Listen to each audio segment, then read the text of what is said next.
So imagine surviving a really grueling, a years-long battle with breast cancer. Yeah, which is incredibly taxing. Right. You've navigated the surgeries, all the therapies, just the profound physical toll, and you finally made it to the other side. You're in remission. Exactly.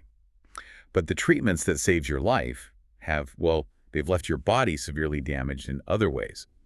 So you start looking into these cutting-edge regenerative therapies to heal your tissues, only to discover that the exact treatment you're considering might actually be handing a biological survival blueprint straight to any remaining cancer cells. It really is the ultimate double-edged sword in modern medicine right now. It totally is. Because when you're trying to heal a body that has already been through this massive oncological war, the line between triggering healthy cellular repair and accidentally triggering a tumor recurrence is, it's razor thin. Which brings us to the core of our mission today. Yeah. So welcome to this custom-tailored deep dive. You, the listener, came to us with a highly specific and frankly incredibly urgent medical question. A fantastic question, by the way. Yeah, really phenomenal. You asked, what is the oncological safety profile of polynucleotides in patients with a history of hormone receptor-positive breast or gynecological cancers? And for the survivors out there navigating the realities of life after cancer, getting a really clear, definitive answer on this is paramount. Absolutely. So looking at the stack of clinical data we're diving into today, and thank you for sending all of this. We've got everything from trials on breast cancer survivors to deep molecular biology papers on adenosine receptors to strict contraindication guidelines from aesthetic clinics. It's quite a stack. It really is. And there's this fascinating biological tug of war going on in the research. Because right now, polynucleotides are being hailed everywhere as this, miracle regenerative treatment. Right. They're hugely popular in aesthetic and regenerative medicine right now. Exactly. But when we start cross-referencing that hype with the actual molecular oncology, things get incredibly complex. So our goal today is to figure out if this treatment is a safe haven for you in survivorship or if it's a hidden risk. And to get to the bottom of that safety profile, we can't just look at the treatment itself. Right. We really have to look at the unique biological landscape of a cancer survivor. We need to establish why a breast or gynecological cancer survivor would be driven to seek out polynucleotides in the first place. Because the context matters. Exactly. Right. The medical context here is the foundation for literally everything that follows. Let's lay that groundwork then. Since you are asking about hormone receptor-positive cancers, we already know the basic premise, right? The cancer cells were basically using hormones, specifically estrogen, as fuel to proliferate. Right. Estrogen is the primary driver there. So consequently, the primary strategy oncologists use to keep that cancer from coming back is to completely, definitively cut off the fuel supply. Exactly. Patients are put on what's called adjuvant endocrine therapies, and your sources highlight two main pathways for this. Okay, walk us through those. Well, first you have SERMs, like tamoxifen, which basically physically block the estrogen receptors in the breast tissue. Just blocking the door. Exactly. And then you have aromatase inhibitors, or AIs, which go a massive step further. Instead of just blocking the receptor, AIs shut down the actual enzyme that produces estrogen in your fat tissues. Wow, okay. Yeah, so it effectively drops the body's systemic estrogen levels down to near zero, especially for postmenopausal women. And while these drugs are absolute lifesavers, that abrupt, total deprivation of estrogen throws the body into this severe premature menopause. It's incredibly harsh on the body. Right, because tissues that rely on estrogen to maintain their structural integrity don't just complain, they begin to physically atrophy. And that creates a secondary, really agonizing crisis, which is genitourinary syndrome of menopause, or GSM. Yeah, and GSM is, it's a clinical umbrella term, but the physical reality of it is just profound. The pelvic and vaginal tissues are incredibly rich in estrogen receptors. They need it to survive. They do. So without that estrogen, cellular turnover basically just grinds to a halt. The tissue thins out, it loses its elasticity, and it completely loses its ability to produce moisture. So we're talking about severe dryness, micro-tearing, and just debilitating pain. Exactly. It severely impacts a patient's quality of life. It's not just a minor side effect. Naturally, anyone experiencing that level of discomfort wants relief. Now, in a typical non-cancer menopausal scenario, the standard treatment is pretty straightforward, right? Yeah, usually you just apply a local estrogen cream to the area to wake those receptors back up and restore the tissue. But for the survivors we are talking about today, that standard treatment becomes this massive medical controversy. It absolutely does, and the historical data in your stack explains exactly why. The literature points specifically to two major foundational clinical trials, the Habits trial and the Stockholm trial. I was reading through those, and man, they were sobering. They really were. These studies investigated the use of systemic hormone replacement therapy to manage severe menopausal symptoms in breast cancer survivors. And they actually had to halt the trials early, right? They did. They pulled the plug early because the data demonstrated that systemic exposure to estrogens was associated with an unacceptably high increased risk of the breast cancer recurring. Wow. Specifically, they found a hazard ratio of 3.5. Okay, break that number down. That basically means the risk of a new breast cancer event was 3.5 times higher for the women receiving the hormones compared to those who weren't. Oh, wow. So using systemic estrogen to treat local tissue atrophy in these patients is basically like trying to put out a localized fire by, I don't know, spraying gasoline, just hoping it doesn't spread back to the main house. That is a perfect way to visualize it. You're flooding the entire systemic circulation with the exact fuel the cancer previously used to grow. Which is terrifying. It is. Now, modern oncology has brought a little bit more nuance to this recently. Some more recent data suggests that very low dose, strictly local vaginal estrogen doesn't significantly spike systemic estrogen levels. Okay. And so it might not increase recurrence risk in the short term. But oncologists remain exceptionally cautious. Especially when you factor in the specific adjuvant therapy the patient is on, right? Like if a patient is on tamoxifen, which is actively blocking the receptors, there might be a tiny margin of safety for local estrogen. Very small margin, yes. But for patients on aromatase inhibitors, the calculus is totally different. Completely different, because the entire pharmacological goal of an AI is zero estrogen production. None. So introducing even a microscopic amount of local estrogen directly conflicts with the whole mechanism of this life-saving drug. That makes total sense. Right. And because of this, clinical guidelines universally recommend non-hormonal options as the mandatory first line of defense for these survivors. Which finally brings us to the alternative that everyone in your research stack is talking about, the polynucleotide solution. Yes, the non-hormonal holy grail, as some call it. Right. So if you can't use hormones to regenerate the damaged tissue, what can you use?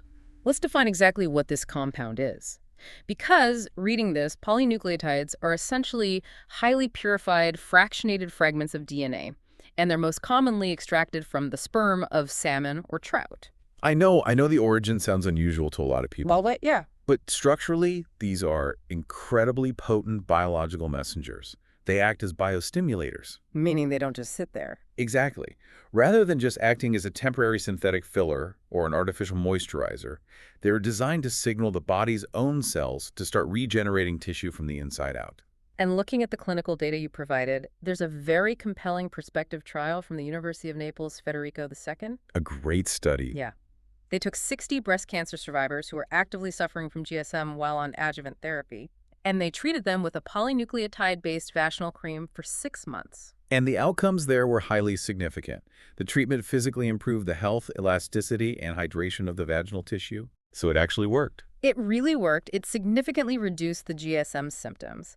And crucially, the biggest point here, it achieved this tissue regeneration without relying on estrogen or altering the hormonal balance at all. Okay, but if I'm listening to this, and I have a history of an estrogen-driven cancer, I have a very obvious, glaring concern right now. Which is? Well, if these are fragments of DNA, and they're working on a really deep cellular level to stimulate growth, is there any chance they might accidentally, bind to my estrogen receptors and trigger the exact cascade we're trying so hard to avoid? It is arguably the most critical question we could ask. And fortunately, the research stack includes a foundational piece of literature that addresses this directly. Oh, good.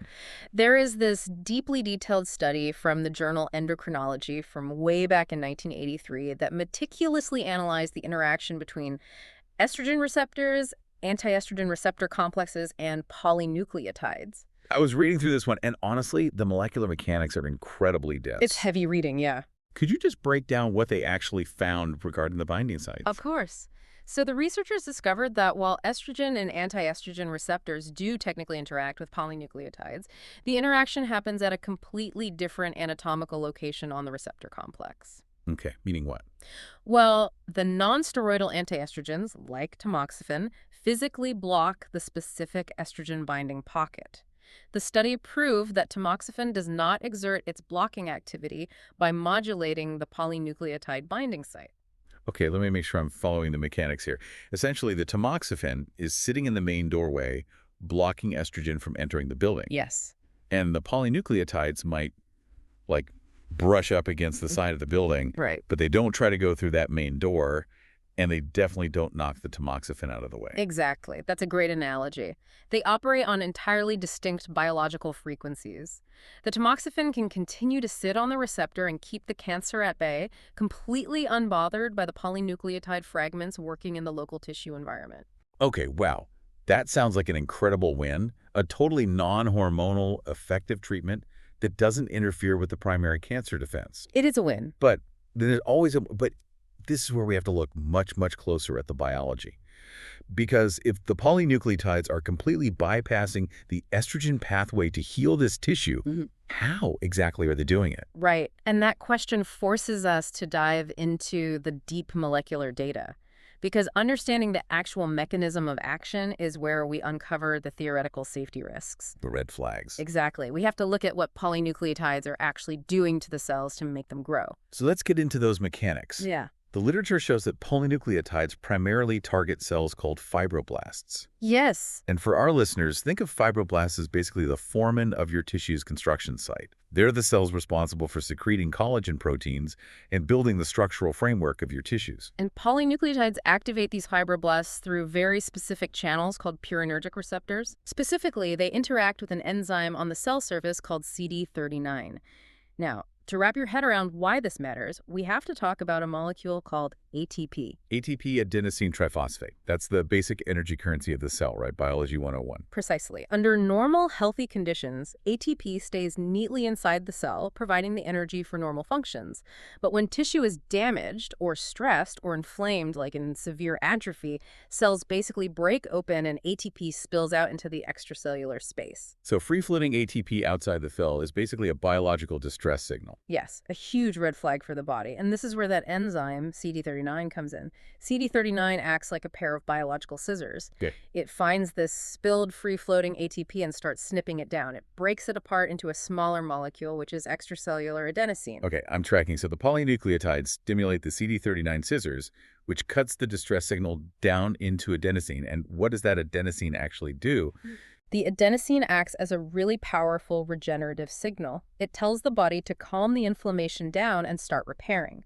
And alongside this, polynucleotides also heavily stimulate the production of VEGF, vascular endothelial growth factor. And VEGF is the chemical signal that triggers angiogenesis, meaning it tells the body to physically build brand new blood vessels in the area to bring in oxygen and nutrients. Correct. So you have more blood vessels, more nutrients, calmed inflammation. That is the exact biological recipe for healing damaged, atrophied tissue. Okay, so we're building blood vessels, we're making adenosine, but let me just pause you right there. Sure. Because I was reading through the oncology papers you provided regarding the tumor microenvironment, the TME, and there's something about adenosine that tumors absolutely love. This right here is the critical intersection. What's fascinating and honestly terrifying about cancer is how it manipulates its environment to survive. In breast cancers, and particularly in highly aggressive forms like triple-negative breast cancer, the tumor microenvironment is incredibly hostile. And the tumors actually upregulate the enzymes CD39 and CD73 themselves. Wait, hold on. Tumors intentionally produce the scissors that make adenosine. Why would they do that? Because they use extracellular adenosine to build a sort of chemical moat around themselves. The adenosine binds to specific receptors on the surface of nearby cells, particularly the A2A and A2B receptors. And the oncology papers highlighted those two specific receptors as massive, massive red flags. What happens mechanically when adenosine hits the A2A receptor? It triggers profound immunosuppression. Oh, wow. Yeah, when adenosine binds to the A2A receptor on a T cell, which is your body's primary immune attack cell, it basically sends a hard stand-down signal. It puts the T cell to sleep, completely blinding the immune system to the presence of the tumor. That is wild. Yeah. And what about the A2B receptor? When adenosine hits the A2B receptor on the cancer cells themselves, it actively promotes tumor proliferation. And crucially, it signals for the release of VEGF to build new blood vessels directly into the tumor, fueling metastasis. Okay, let me just put these pieces together because this is crazy. Tumors deliberately used the CD39 pathway to flood their environment with adenosine, which puts the immune system to sleep via the A2A receptor. Right. And they use the A2B receptor to trigger VEGF and build blood vessels so they can spread. Yes. But we just established that polynucleotides literally stimulate CD39, increase adenosine, and increase VEGF to heal tissue. Are we not just handing the enemy the exact blueprints and building materials that they need to build a fortress? That realization is exactly what gives oncologists pause. If you introduce a pro-healing, pro-angiogenesis, adenosine-stimulating compound into a tissue environment where active malignant cells are present, you are theoretically handing them the exact biological tools they use to evade the immune system and grow. So if the biological mechanics overlap that perfectly with cancer's survival strategy, how is it legally or even medically permissible for aesthetic and medical clinics to offer this treatment to anyone who has ever had cancer? Because the entire safety profile rests on a strict, non-negotiable distinction. Which is? The distinction between active cancer and a history of cancer. The physical state of the local tissue environment dictates the outcome. Okay, let's look at the clinical guidelines from the aesthetic clinics and the research, like Rejuva London and the Women's Health Clinic. They're very clear on this. They really don't mince words. Polynucleotide therapy is absolutely universally contraindicated for individuals with active cancer or those currently undergoing active chemotherapy or radiotherapy. And based on the molecular mechanisms we just discussed, we know exactly why. The mutagenic potential is simply too high. Right. If a rogue tumor cell is actively present in the tissue, just waiting to hijack that VEGF and adenosine signal, you absolutely cannot risk stimulating those purinergic receptors. But what if the patient is in complete remission? What if the active malignancy is gone, the tissue is completely clear of rogue cells, and they just have a history of the disease? In remission, the calculus changes entirely. And this comes down to the physical properties of the polynucleotides themselves. Because they're just DNA. Right. They are highly biodegradable. Because they are just fragments of DNA, they don't linger indefinitely. Once injected or applied, naturally occurring enzymes in the tissue called nucleases begin to break them down immediately. Oh, I see. Yeah, they metabolize through completely normal cellular pathways, and they do not accumulate in the body. So their effects are highly localized and strictly temporary. Exactly. It's not a permanent implant continuously throwing off signals.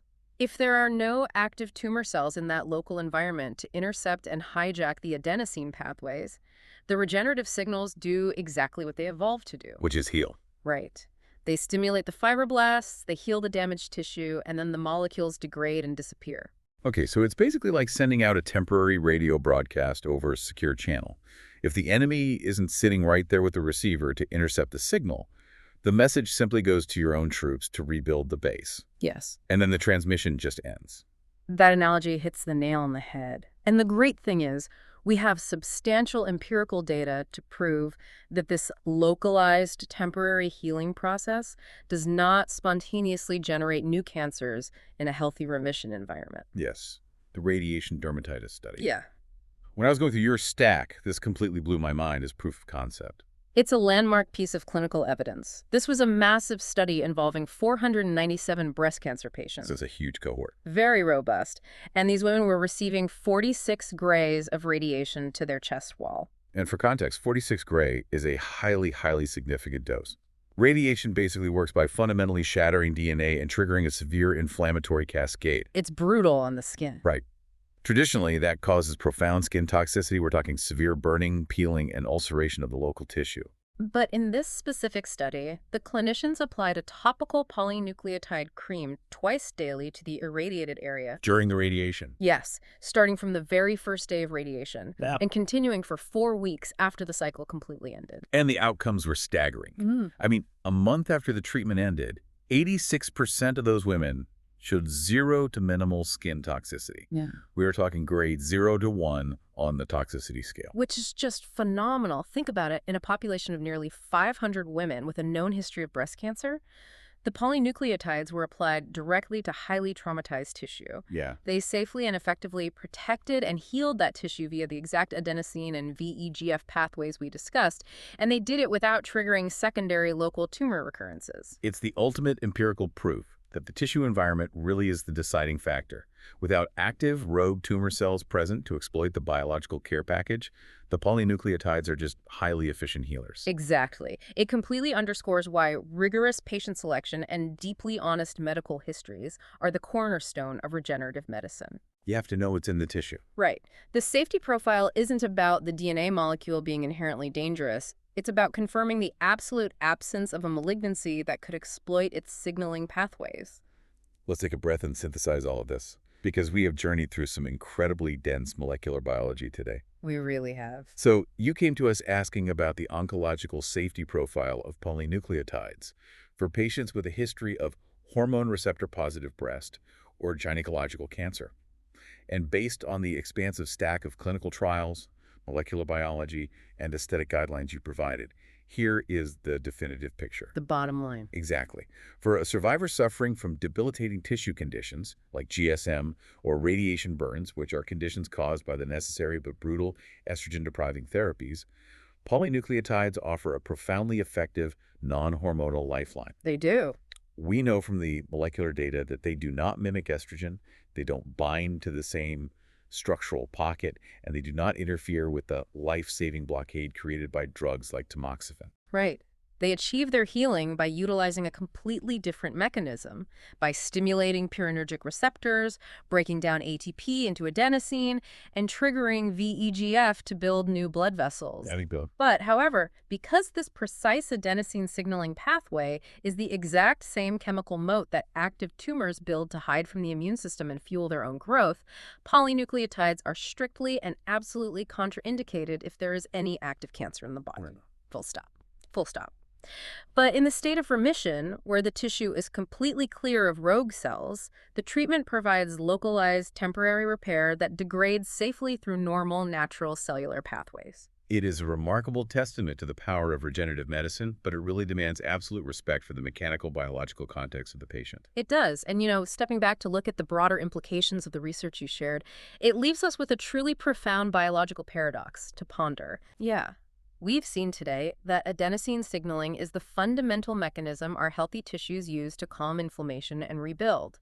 Yet it is the exact same mechanism that cancer cells have learned to hijack, to blind our immune system and spread. It's the ultimate biological tug of war. It really is. So what if the future of both regenerative healing and oncological eradication isn't about desperately searching for entirely new chemical pathways? What do you mean? Well, what if the ultimate breakthrough lies simply in learning how to master the on-off switch of the CD39 and adenosine receptors we already possess? Wow. Right. If medical science can learn to precisely control that single switch, we hold the key to both maximizing healing and completely dismantling a tumor's greatest defense. Now that is a lingering thought to walk away with. The complex, muddy waters of survivorship medicine might just clear up if we can figure out exactly who is operating the switch. Yep. Thank you so much for providing such a challenging, nuanced stack of research for this deep dive. We really hope this exploration gave you the mechanical clarity you were looking for. Keep asking the big questions and keep diving deep.